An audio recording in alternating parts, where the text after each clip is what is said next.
ঝটপট চলে আসলাম আবার একটা নতুন ভিডিও নিয়ে তোমাদের জন্য।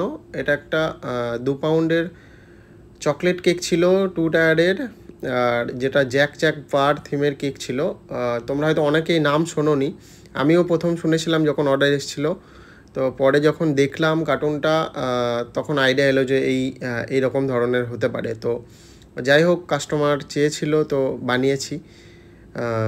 আর আমার আইডিয়া ছিল না কার্টুনটার ব্যাপারে, মানে আমরা কোনো দিন দেখিনি আর কি। মানে আমাদের টাইমে ওই হাদা ভোদা, নন্টে ফন্টে, ঠাকুমার ঝুলি, শক্তিমান এইগুলোই ছিল। তো এই যে থিমের কেকটা বানিয়েছি, তো এই থিমের কেকটার যে কার্টুনটা তার ব্যাপারে আমার কোনো আইডিয়া ছিল না। তো যাই হোক, কাস্টমার পাঠিয়েছিলেন, তো সেটা দেখে আমি দেখলাম যে এরকম ধরনের কেক আমি পিন্টারেস্ট থেকে দেখেছি বা গুগল থেকে দেখে নিয়েছি। তো যাই হোক, আমি বানানোর চেষ্টা করেছি ওনার পছন্দ মতো করে। তো প্রথমে কেকটা জুড়ে নিচ্ছি, আর এটা আমি একটা 1.5 পাউন্ডের স্পঞ্জ নিয়েছিলাম এবং একটা 1/2 পাউন্ডের স্পঞ্জ নিয়েছিলাম। 1.5 পাউন্ডের স্পঞ্জ এবং 1/2 পাউন্ডের স্পঞ্জটা আগে কেটে নিয়েছি, তোমরা দেখে নিয়েছো। এবং তারপরে আমি এভাবে সুগার সিরাপ দিয়েছি কেকে। মানে খুব বেশি সুগার সিরাপ দিলে হবে না, মানে এমনভাবে সুগার সিরাপটা দেবে যেন ভেজে কিন্তু একদম লতলত না করে, তাহলে কি হবে, খুব বেশি সগি হয়ে যাবে। বেশি সুগার সিরাপ দিলে তো কেকটা খাওয়ার সময় কাস্টমারেরও মুখে ভালো লাগবে না, বা তুমিও যখন যদি ছুরি দিয়ে তুলতে যাও তো ভেঙে যেতে পারে। তো যাই হোক, এভাবে আমি কেকটা জুড়ে নিচ্ছিলাম। আর তোমরাও এই থিমটা দেখে নিতে পারো ভবিষ্যতে, যদি কোনো দিন কেউ অর্ডার দেয়, কোনো কাস্টমার বা তোমার নিজের পরিচিতর জন্য বা তোমার নিজের ফ্যামিলি মেম্বারের জন্য, কারোর বার্থডেতে বানালে তো এই থিমটা বানাতে পারো। যাই হোক, তো এভাবে আমি আগেই চকলেট ক্রিমটা বানিয়ে নিয়েছিলাম দেখলে। আর চকলেট ক্রিমে গানাচের পরিমাণ আমি বলবো যে কোনো রেশিও হয় না। মানে তুমি যেরকম গুড় দেবে সেরকম মিষ্টি হবে আর কি। তো গুড় যত দেবে তত মিষ্টি হবে, তো সেরকমই যত চকলেট বেশি দেবে সেরকমই চকলেট কেকের টেস্টও সেরকম হবে। তো আমি হিসাবে দিয়েছি, খুব বেশিও দিইনি আবার খুব কমও দিইনি, যাতে ঠিকঠাক ব্যালেন্স থাকে, ফ্লেভারটা ঠিকঠাক আসে, কাস্টমার যাতে কমপ্লেন না করতে পারে, তো সেইভাবেই বানিয়েছি। আর এইভাবে আমি দেখো চকলেট ক্রিম যেটা এক্সেস ছিল সেটা দিয়ে আমি এইভাবে ক্রাম কোট করে নিচ্ছি। তো তোমরাও ক্রাম কোট করে কেকটাকে ফ্রিজে রাখবে মোটামুটি 1/2 ঘন্টা কি 10 মিনিট, যদি টাইম না থাকে 10 মিনিট রাখতে পারো, নাহলে মিনিমাম 1/2 ঘন্টা রাখলে বেস্ট হয় আর কি। তো কেকটা সেট হয়ে যায়, তারপরে তোমরা ফ্রস্টিং যদি করতে যাও বা আইসিং করতে যাও, যেটাই বলো, তো তখন কিন্তু ক্রামটা উঠে আসে না। তো এইভাবেই ক্রাম কোট করে নিয়েছিলাম এবং ফ্রিজে রাখার পর যখন সেট হয়ে গেছিলো তখন ফাইনাল এবার আইসিংয়ে নিয়ে চলে আসলাম। আমি যে ক্রিমটা ইউজ করেছি এটা ডিলাইটের ক্রিম। আর আমি ডিলাইটের ক্রিম ব্যবহার করতে ভালোবাসি। এবার যার যেটা সুবিধা হয়, কেউ ট্রোপোলাইট ইউজ করে, কেউ ডিলাইট ইউজ করে, কেউ রিচ ইউজ করে, কেউ ক্রিমবেল ইউজ করে। তোমরা চাইলেই যেটা তোমার কমফোর্ট জোনের মধ্যে আসবে সেটা তোমরা ব্যবহার করতে পারো। তো বলে রাখি যে আমার ভিডিও যদি ভালো লেগে থাকে তো অবশ্যই চ্যানেলটি সাবস্ক্রাইব করে দিও, আর পেজে লাইক করে দিও, কমেন্ট করো জানিও, আর চ্যানেলেও লাইক কমেন্ট করে জানিও, আর ভালো লাগলে শেয়ার করে দিও।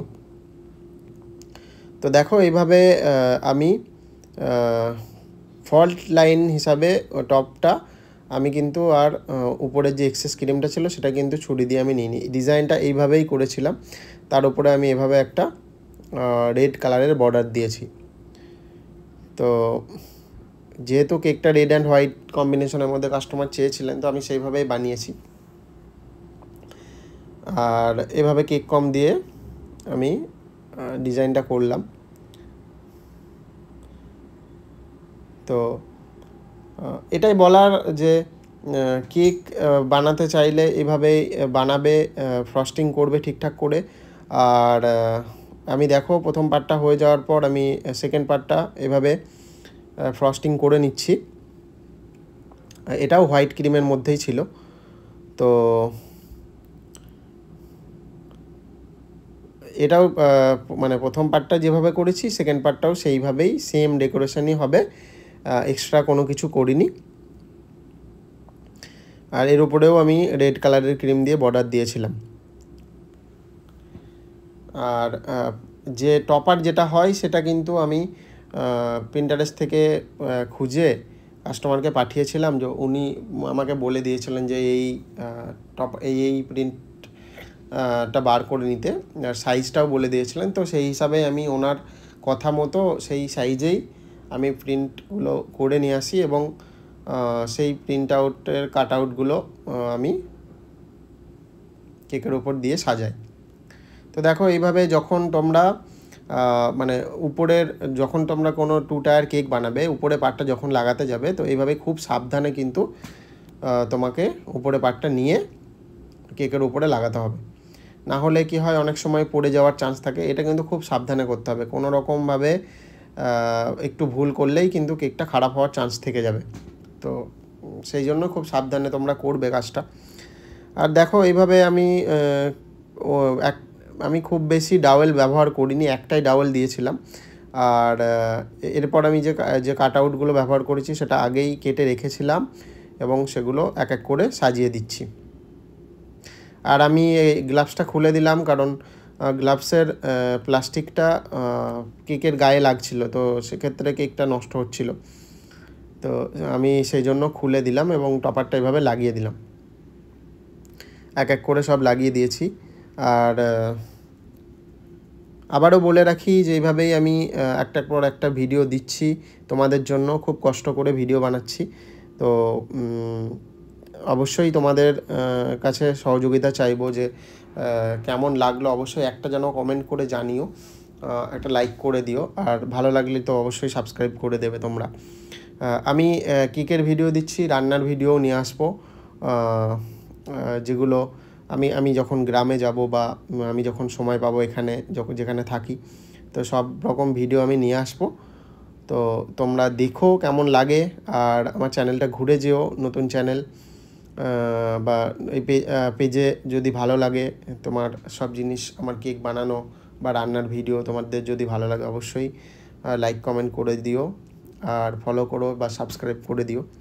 তো সকলে ভালো থেকো, সকলের জন্য অনেক শুভকামনা রইল। আর কেকটা কেমন হয়েছে অবশ্যই জানিও, জানাতে ভুলো না যেন, তাহলে আমি একটু উৎসাহ পাবো, ভালো লাগবে। এই এত কষ্ট করে শ্যুট করে ভিডিও এডিট করে সব কেকটা ভিডিওটা আপলোড করতে সত্যিই কষ্ট হয়। তো থ্যাংক